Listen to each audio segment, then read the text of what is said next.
Hello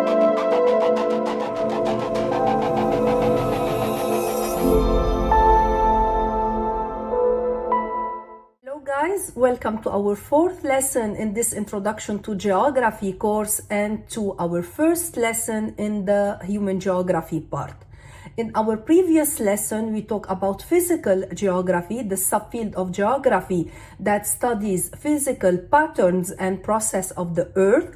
But now we're going to talk about human geography. We're going to talk about humans. We're going to talk about population. So our first lesson in this human geography part is population geography.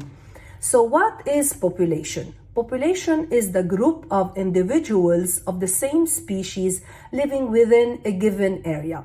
And what is population geography? Population geography provides concepts and theories to understand the size, composition, and distribution of the human population.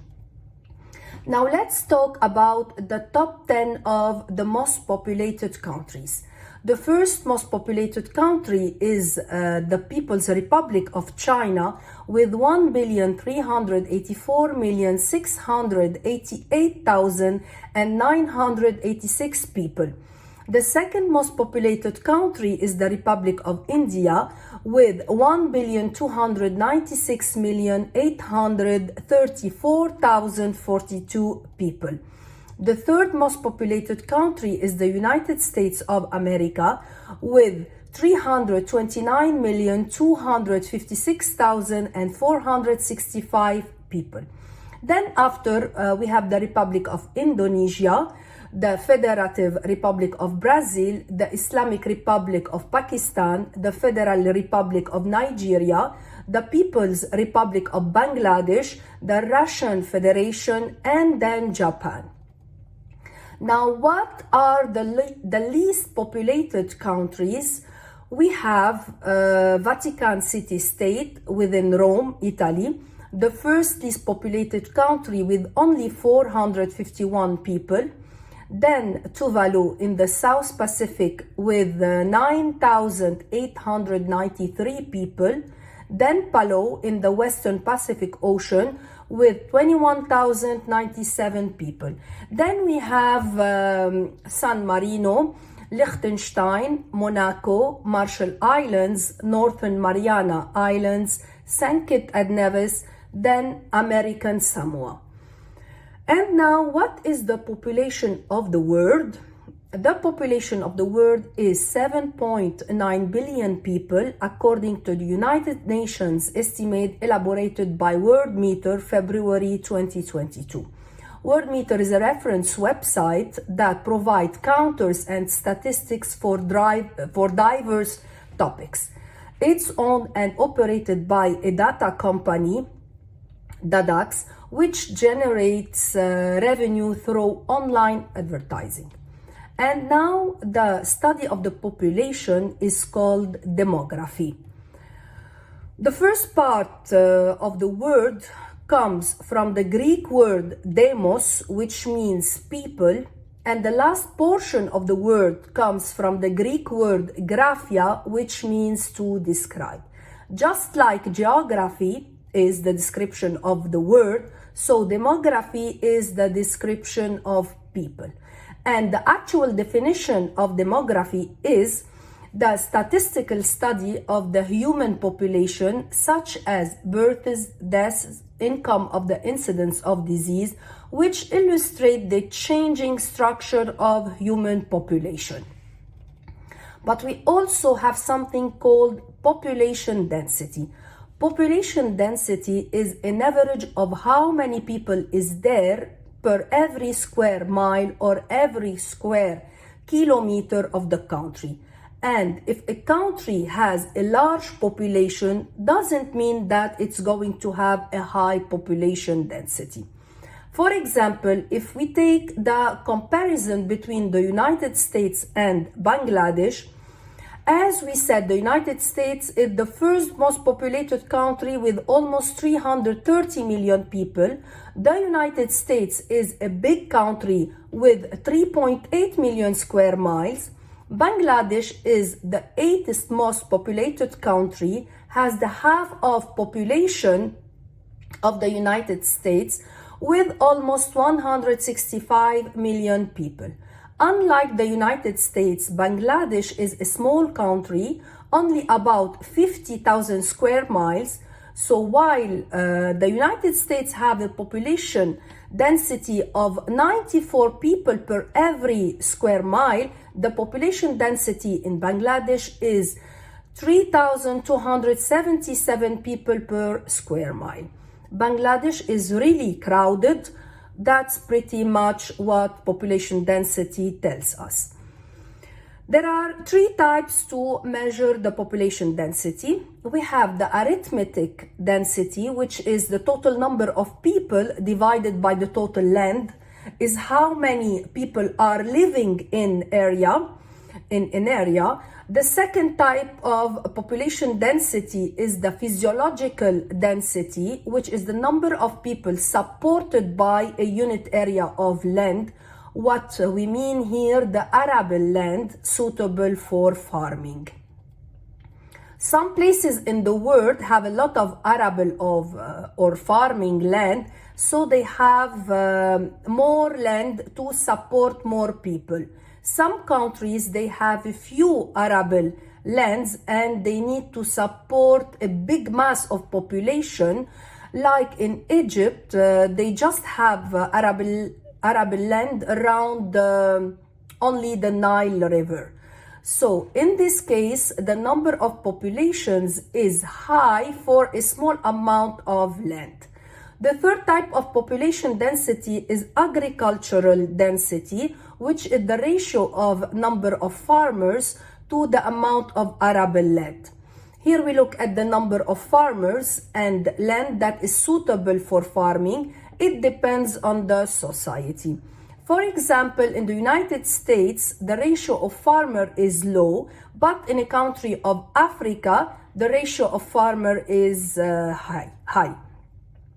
In Africa, they don't have farming techniques.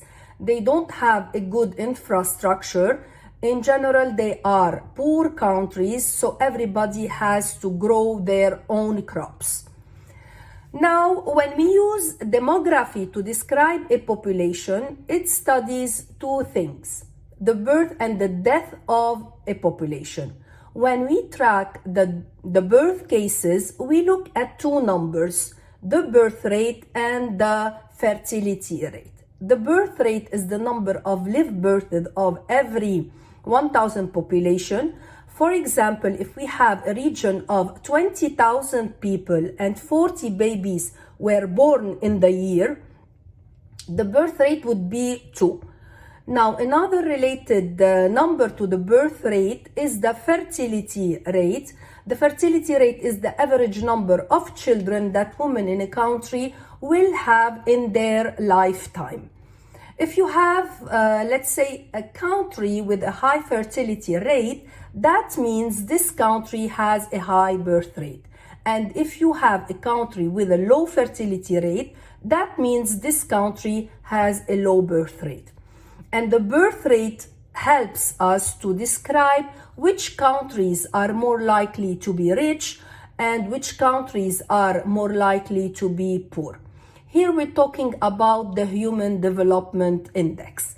The Human Development Index, HDI, is a number from 0 to 1, higher is better, used to compare different countries. It's published by United Nations Development Program. It's used to rank countries into different groups, for example, developed and developing countries. We noticed that developing countries or poor countries have a high birth rate, and developed countries or rich countries have a low birth rate. For example, Niger has a birth rate of 45.5, while the United Kingdom has a birth rate of 12.17, and Japan has a birth rate of 8. It's the same thing for the fertility rate. Developing countries or poor countries have a high fertility rate, and developed countries or rich countries have a low fertility rate. So we see that in Nigeria, every woman is going to have almost 7 kids. However, in the United Kingdom, every woman is going to have almost 1.89 or almost 2 kids. In demography, we also have to track the number of people that die. In order to do this, we use 2 numbers, the mortality rate and the infant mortality rate. Mortality comes from the word mortalis, which means mortal or subject to death. Mortality is the number of deaths per 1,000 population.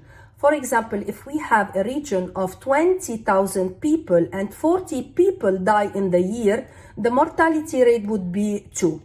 The infant mortality rate, it's actually the number of children who die before their first year for every 1,000 births. Now, with birth rates and fertility rates, we see too much difference between poor countries and rich countries. But with the mortality rates, we don't see that much difference between rich and poor countries. For example, Lesotho is a poor country, has a mortality rate about 14.9, and Germany is a rich country, has a mortality rate of 8.42. So we don't have a big difference between rich countries and poor countries in the mortality rates. But for the infant mortality rate, we do have difference between rich and poor countries.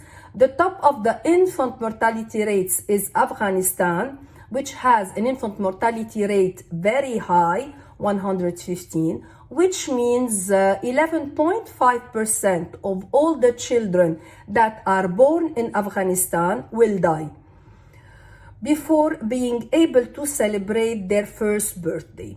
However, Japan has an infant mortality rate very low, about only 2. So poor countries have in general a high mortality, so a high infant mortality rate, and rich countries have a low infant mortality rate. Now, if we take the birth rate and the mortality rate, we get something called rate of natural increase.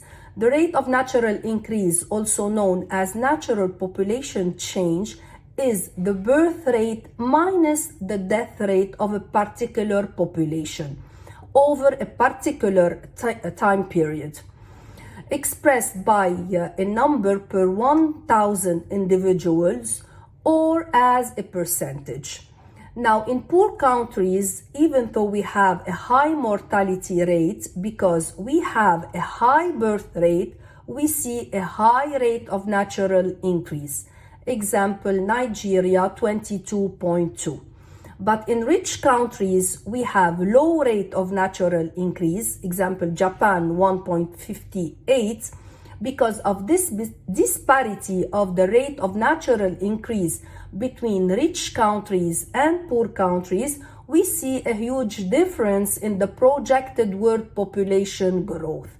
So population growth is the increase in the number of individuals in a population.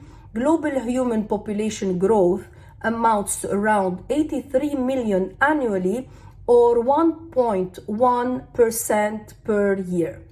The global population has grown from 1 billion in 1800 to 7.8 billion in 2020, and now it's 7.9 billion in 2022. So now, where is the world's population distribution? Looking at where people are on the earth, we've got major population clusters. There are 4 areas where you see tons of people. East Asia, where you're looking at Japan and part of China. South Asia, mainly India. Europe, of course. Southeast Asia, where you've got Indonesia. Other clusters where you find lots of population concentrated would be the northeastern seaboard of the United States and Canada, and the Atlantic coast of Africa. The sparsely populated regions where people don't live, typically people, they don't want to live in areas that are dry, like a desert, or in places that are wet. They can't even build their houses, and they don't want to live in areas that are cold, like in the Arctic Circle of North America and Asia, because they can't farm or they cannot practice their agriculture, and they don't like to live in highlands like up on the mountain tops, because it's too cold and difficult also for agriculture. In general, people live around water, where they can irrigate their crops, where they can move freely with the water, they can transport goods and connect with other cultures. Now we will move on to the population structure. The terms population structure refers to the composition of a population. The population structure refers to the let's say the population structure of a country is usually shown in population pyramid. A population pyramid is a graphical representation that shows the distribution of various age groups and gender in a population. The male population is represented on the left-hand side of the pyramid, and the females on the right side. Also, the pyramid is divided in age groups, usually 5 years for every group, with the youngest at the bottom and the oldest at the top. Population pyramids can also be used to show the population structure of the cities and towns. Population structures differ between less economically developed countries and more economically developed countries. The demographic information we use on pyramids is collected by governments during a census. This information helps them to assess the present and the future needs of a country. For example, how much will have to be budgeted for health care and education, how much money needs to be set aside for pension, etc. In general, there are 3 different types of population pyramids. We have the expansive pyramid, younger and growing, the stationary pyramid, no population growth, and the constrictive pyramid, elderly and shrinking. Expansive population pyramids, the expansive population pyramids are used to describe populations that are young and growing. Less economically developed countries have this pyramid shape with a large base and a narrow top. Expansive population pyramids show a youthful population with high birth rates or fertility rates and lower than average expectancies. The youthful population has a high dependency ratio. This is the ratio of the working age population to those who are dependents. The dependents are below 15 and the elderly dependents are over 65 who are retired. So the working age population from 15 to 65 has to provide for a large population of children. Most of the African countries are an example of this type of population pyramid. Now, the second type is the stationary population pyramids. Now, the stationary population pyramids are used to describe populations that are not growing. This shape of a country has a declining birth rate and a lower death rate, with more people living longer. More economically developed countries have a population structure like this due to 2 factors, such as more using of contraception, delayed marriage, or better health care. United Kingdom is a good example of the stationary population pyramid. We will move to the constrictive population pyramid. Constrictive population pyramid is used to describe populations that are elderly and shrinking. Constrictive pyramids have smaller percentages of people in the younger age cohorts and are typically characteristic of countries with higher levels of social and economic development, where access to quality education and healthcare is available to a large portion of the population. Here we have also a high dependency ratio because there are fewer working age people to support the growing number of older people. We have also healthy old people, as life expectancies are longer due to modern healthcare and better life condition. So life expectancy is a measure of how long a person can expect to live from birth. Japan, for example, has one of the highest life expectancies in the world, 84.6, and has also a shrinking population and projected to over 40% age over 65 by the year 2060. Now let's move to the demographic transition model. The demographic transition model refers to the theory of transition of the population of a country or a region. This theory states that when societies grow increasingly wealthy, their birth and death rates have to decline after having a high birth and death rates. There are 5 stages of the demographic transition model.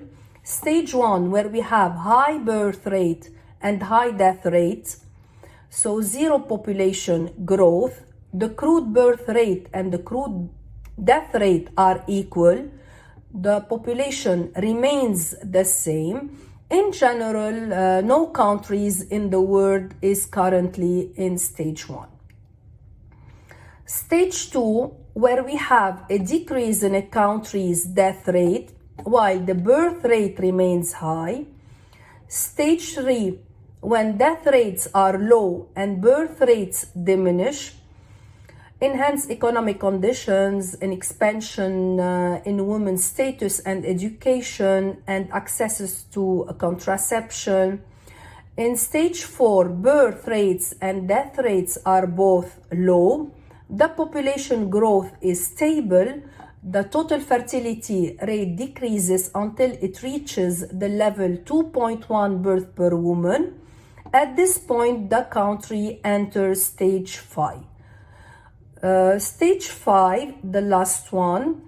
In stage 5, the country experiences loss to the overall population as the death rate becomes higher than the birth rate. Now, when we talk about the population trends of a country, so far we talk about the natural rate increase. But there is another factor that can change the population of a country, that is migration. So migration is the movement of people to a new area or a country in order to find work or better living condition. First, there is a difference between immigrate and emigrate. Immigration is the process of moving out of your own country and permanently settling in another country. Emigration is the act of leaving your own country. So when we talk about migration, we focus on push and pull factors. Push factors are when you're pushing something away, it's pushing you out of an area, while pull factors are inviting you in. Example of push factors: war, famine, economic oppression, natural disasters. These are all reasons why people decide to look for somewhere else to live, which brings up to pull factors. So pull factors are always going to be good. Example of pull factors: better economic opportunities, more jobs, better political conditions, the weather is good. People like to move where there are people that they are very similar to them. So things which will cause people to move to a country called the pull factors, opposite to things that are pushing you out of the country, called the push factors. So what we've done, we talked about population geography. What are the top 10 of the most populated countries? What are the least populated countries? What is the population of the world? What is demography? What is population density? And the 3 types of population density. We talked about some of the demographic factors like birth rate, fertility rate, mortality rate, infant mortality rate, the rate of natural increase. We talk about world's population distributions or clusters and the sparsely populated regions. We talk about the population pyramids and the 3 types of the pyramids and how they can be used to analyze population. And then we looked at the 5 stages of the demographic transition model. And we end up by migration and the pull and push factors, which causes population moving around the world. In our next lesson, we're going to talk about cultural geography. Until then, keep on learning.